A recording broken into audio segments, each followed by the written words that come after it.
if you've ever joined a company and everybody's looking inward, so when they need information, they're looking to somebody inside. When they're looking for what the new regulations mean, they're looking for someone inside the organization to help them. And I think when you're only looking inward, you don't have the same view, vantage, or information as when you look outward.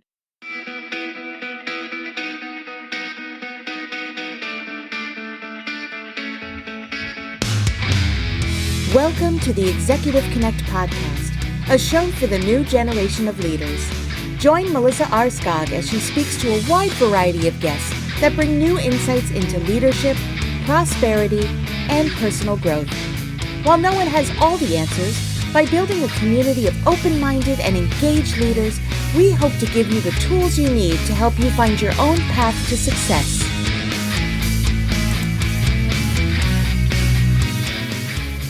Welcome to the Executive Connect podcast. Today, I have Diane Kenyon here with us to talk about community. Thank you so much for being here today, Diane. Would you mind introducing yourself? Hi, I'm Diane Kenyon. I've been active in the Austin community, both the tech community and the nonprofit community for a long time. Currently, I'm active with Austin Women in Technology, Society of Information Management, Innotech Austin, so Austin Technology Council, LinkedIn Local. So I'm active with a lot of groups in the community, both giving and learning from these groups. Thank you so much for being here today, Diane. What does the concept of community mean to you? Well, I hear a lot of people talk about work-life balance, like it's polar. There's two things and, you're either at work or you're at life, and they're talking about integration. And instead of this teeter-totter approach to our lives, I really see it as a three-legged stool. When in addition to work and life, there's community. And that's the people you interact with that are optional. Like it's not your immediate family. It's not your work family. It's optional. So looking at a three-legged stool from that perspective, the seat becomes yourself. That's you. And to find balance, you need all three legs in the game. So, you want that community, that tribe, those people, the place where you know you can learn and grow, where you can connect with like-minded folks, where you can learn from people that think differently than you. But, both participating in community, whether it's in professional organizations or nonprofits and volunteering, both participating, giving, leading in those areas. There's just a lot of things that happen in community with others. I think we all felt it when we went into the pandemic, right? So, that community went away. And so, let's talk about how to get it back. Yeah, that's a really great point. Our lives are becoming more digital each and every day, more online, Zoom meetings, team meetings. We're all Zoom fatigued out. So from your perspective, how do we balance virtual communities versus in-person communities and connections? I think the answer varies differently when you talk about balance. But I think the key word that comes to my mind every time I think about community is intentionality. Like, what am I intentionally doing?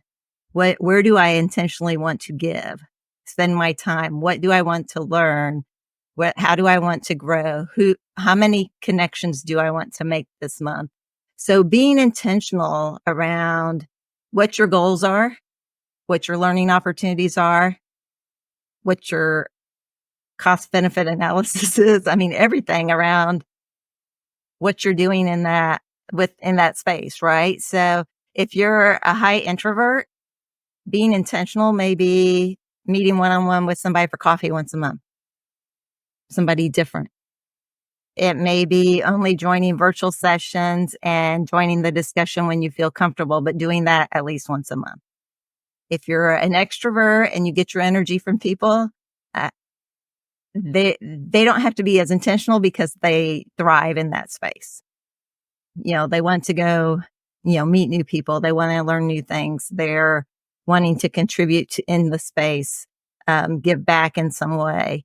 And so I think, we see it that it's easier for them, but it's not always easier for them. When you have children at home, you have commitments. So you have to find what works for you and what's intentional for you. And I would say you want to plan it. You want to set a goal. You want to measure it. You want to see how you did. And then you want to repeat. So just start. Maybe it's 2 events a month. That's where I started when I moved to Austin. It was like, I didn't know anybody. And, I said, I'm going to go to 2 external events a month. I'm going to meet people. I'm going to meet at least 2 people that I will follow up with at each event I go to. And you track that and you measure that. And then you know what you're building and you're gaining for the time that you spend. Yeah, well said. I think, I also think community, you got to have the community before you ask from the community, right? You have your work, like you mentioned, in your family, but your community, they can help you in all different areas outside of, job stuff. They can help you. I've had some of my community friends move me many times in my life, and they would have never helped me move unless I had those relationships, because nobody likes moving.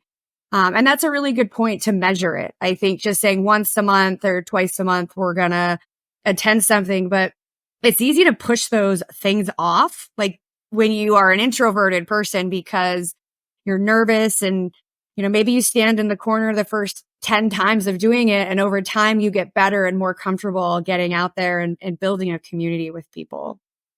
And, I think about like maybe an experience. Can you share with us either a personal or professional experience of where being part of a community had a significant impact on your life? I can think of several. I'd like to maybe share one. I started, when I first came to Austin, I was doing 2 events a month. And one of the organizations I joined at that time was the CIO CTO forum that Austin Technology Council had. Actually, I think it was Austin Software Council at the time, and it's evolved over time. And then when SIM started, then it folded into SIM. And I joined that group to get references for vendors, I was running an IT department. I needed somebody to cable. I needed somebody to help me with my phone systems. I needed, somebody to talk to that had dealt on a much larger level than I had with Microsoft. And so, I formed those relationships and I gave and I asked. I mean, it was a give and take, right? And at one point, and I don't know that it was a mutual benefit, but I happened to be between jobs. I was actively looking for a full-time opportunity, and I got a call from one of my CIO connections who just said, Diane, are you still looking for work? And I said, yes, I am. He said, have you considered contract? I said, I can. He says, I really need a favor. And so that was an opportunity for me to help him as much as he was helping me. And so as a favor to him, I got engaged and went in and did some contract CIO work for an associate business that his company worked with. So, I think it helped me and it helped him. And that's what community is about. You're giving and you're receiving.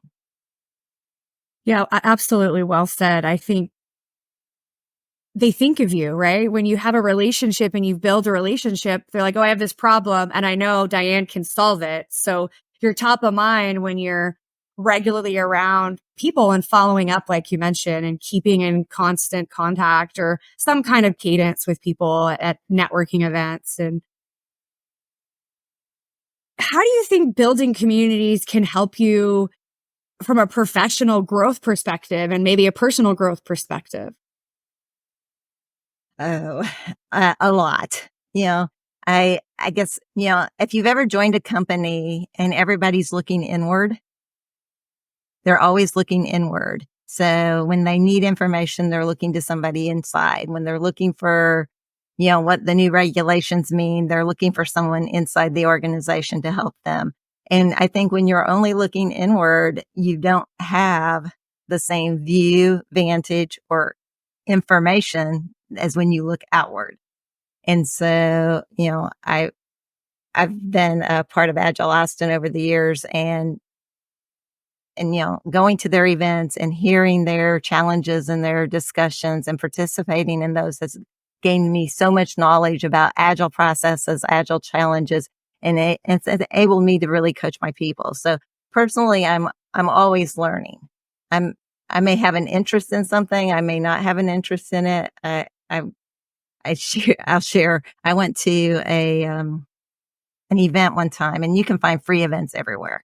If you want to go to anything, whether it's professional or personal, you can find free events in your area that you can attend. And so it was a co-working space that was having an open house. I wasn't looking for co-working space, but I didn't know a lot about co-working space at the time. This was, probably 4 or 5 years before we were. And so I signed up. I went to their social. I heard their sales pitch. I met some people. One of the people I met there has a huge network of Central Texas entrepreneurs and business connectors, so now I'm a part of his network as well.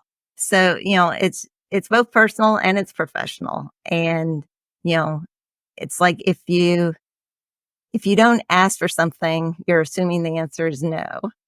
And if you know someone that might be able to help you and you ask, they're going to go above and beyond to help you. And it's both give and take. I respond to a lot of requests, and in return, a lot of people respond to my requests. But that's what makes the world go around, is that community and helping and supporting each other.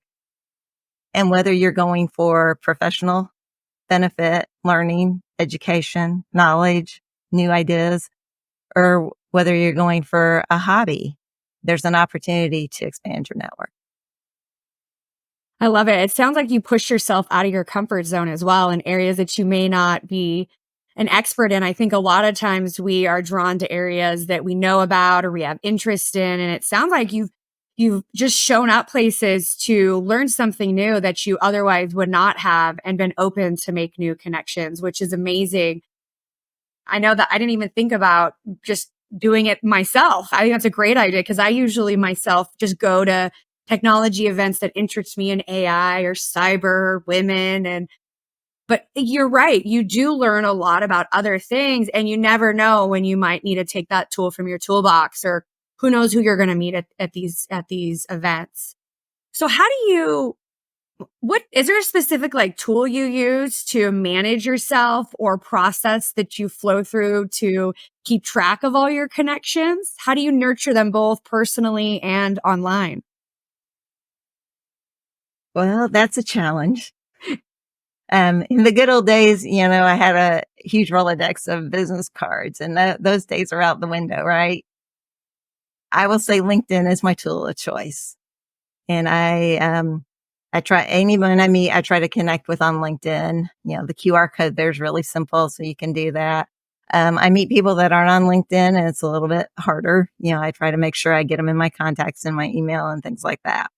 So, I think that's the tracking part of it. From my activities, I normally track those on my calendar, so I know how I'm doing against my goals and my metrics.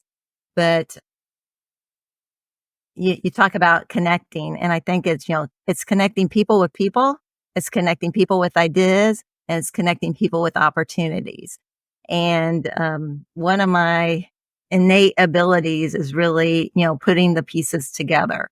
So if I was at a recent Austin Women in Technology event, and there were a lot of people around, and hi, Diane, hi, Diane, hi, Diane. And at some point I was like, do I know this person? I guess I do. It was hard to connect the dots, because when you don't see them for so long, it's not as easy to recognize and recall their name as it was when you saw them last month or the month before. And I had one of the board members ask about do you know of any UI or UX positions? And since I'm currently in the job market and I'm looking at different opportunities, I came across one, and then I was like, who was that? Who was that was wanting it? I knew Emily had asked. And so I posted it on Slack, and she responded, and she connected me with the person. And as I see opportunities, I've been sending them to her. But it's, looking at people online, looking at LinkedIn, seeing somebody's business in the news and sending them a note. congratulating someone when they get promoted, being there when somebody needs a conversation about this doesn't feel right that they're asking me to do this at work. I mean, just making yourself available, trying to find as many ways when someone asks me for help to say yes, let's figure out when we can do this. And when I'm asking for help, being very intentional and specific about what I would like or what I would need. And it's being active on LinkedIn is part of it, because if I post and people see it, then, it's different than if they haven't thought about me for 5 years. Yeah, So well some of said. it And since you frequency. mentioned LinkedIn and my phone's sitting right here, I think you've nailed on a point that we should use our phone on here. So you mentioned connecting with people on LinkedIn. Correct. Awesome way. So, the good old fashioned way, we'd give our business card, we stick it in our pocket, we stick it in our purse, and then we'd forget about the business card. Your kid would get it, the dog would get it, you'd lose it, whatever happened. Well, you're right. Everybody has a phone now. So if you download the LinkedIn app, and I'm on my LinkedIn here. Oh, let's ignore that. If you go to the top right here, there's the search bar. And next to the search bar, there's a QR code, and it should look just like this. And you could scan it, and people can directly, like you said, connect with you on LinkedIn. So it's done for you. You don't need a business card, and you can connect with them that way. It's a great, great point, Diane. I don't think many people know that trick. I am amazed at how many people I show that to when I'm networking or out socially. So thank you for that. It's a good point. One other thing I was thinking about when you were talking is sometimes in fields, like if you're an engineer, there's Society of Women Engineers or American Society of Civil Engineers. I've been part of those organizations for my career.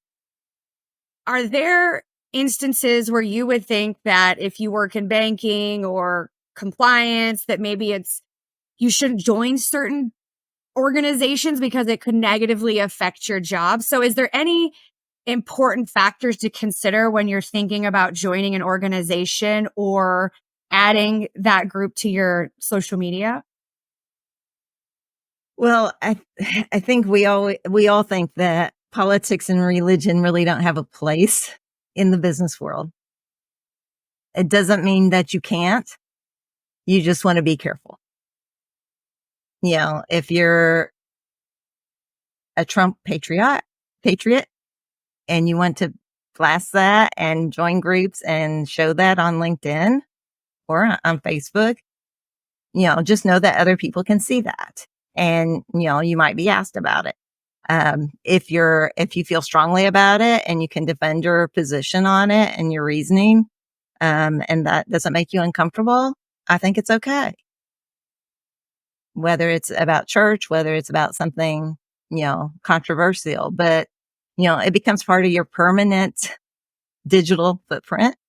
And, it's not really something you can erase over time. So you just want to be cautious about what's in your professional footprint and what's in your digital footprint, especially if you're going to be working for others.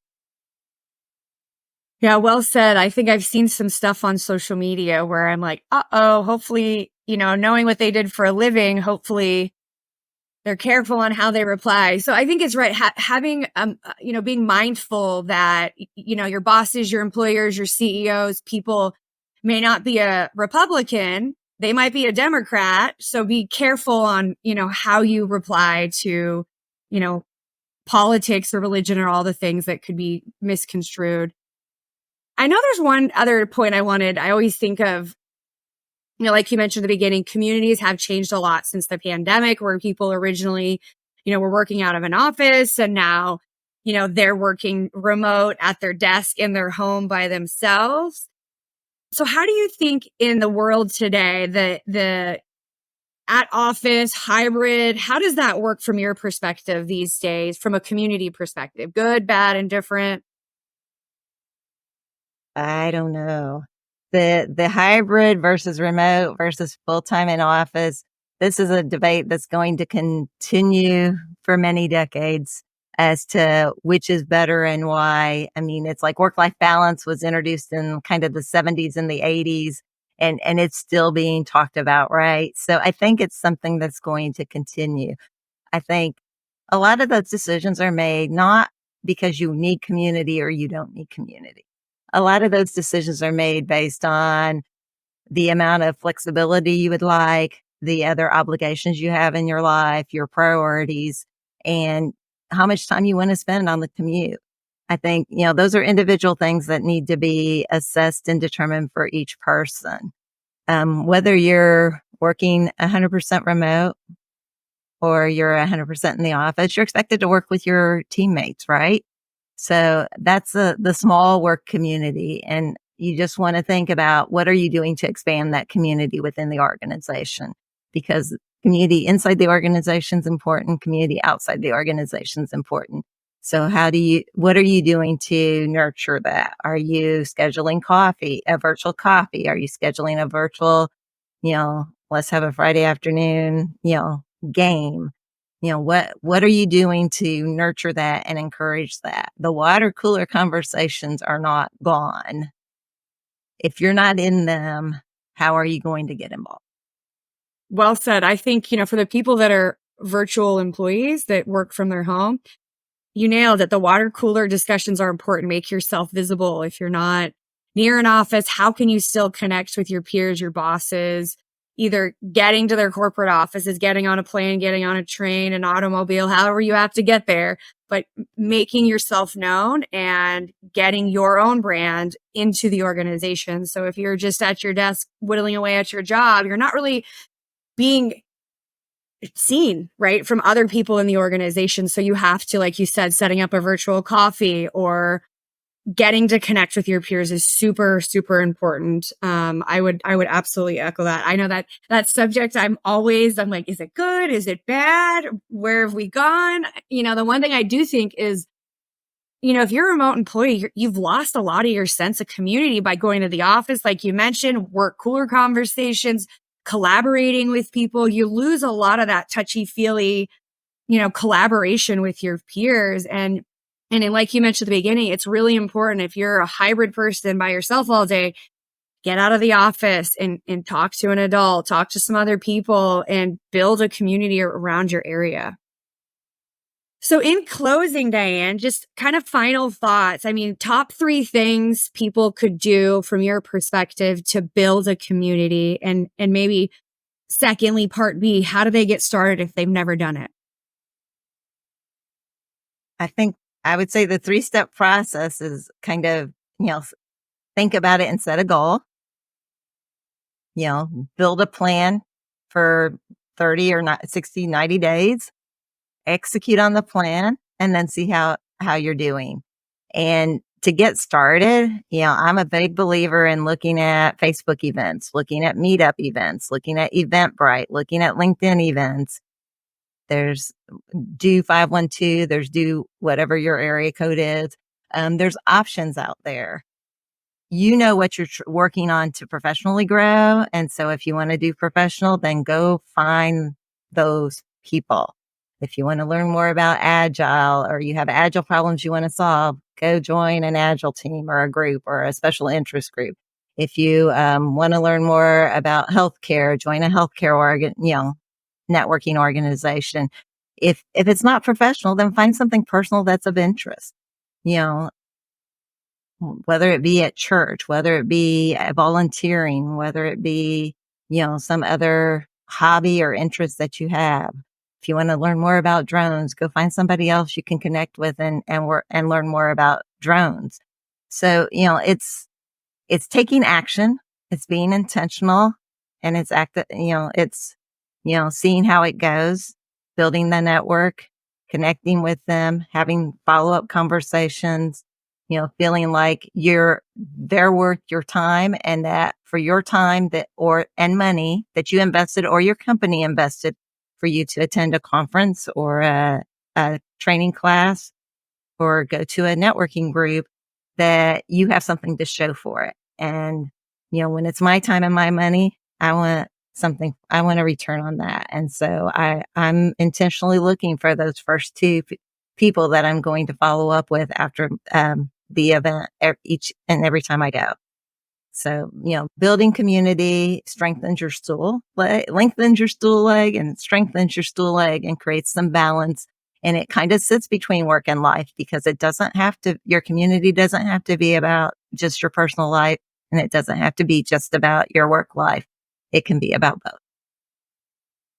I love that. It's good point, because some of my best besties I met at a networking event that are my community, but they're like my family. And when I need advice, like you mentioned in the beginning, they're the people I call before I make, different major decisions in my life, or they talk me off my ledge for whatever I'm going to do next. So thank you so much for being here, Diane. We really appreciate your insights and all your nuggets that you shared with us today. Until next time, thank you for joining Executive Connect. You've been listening to the Executive Connect podcast. If you have questions or ideas on how to bring leadership to the next level, email us at executiveconnectpodcast@gmail.com. And don't forget to subscribe so you can catch every new episode. Until next time.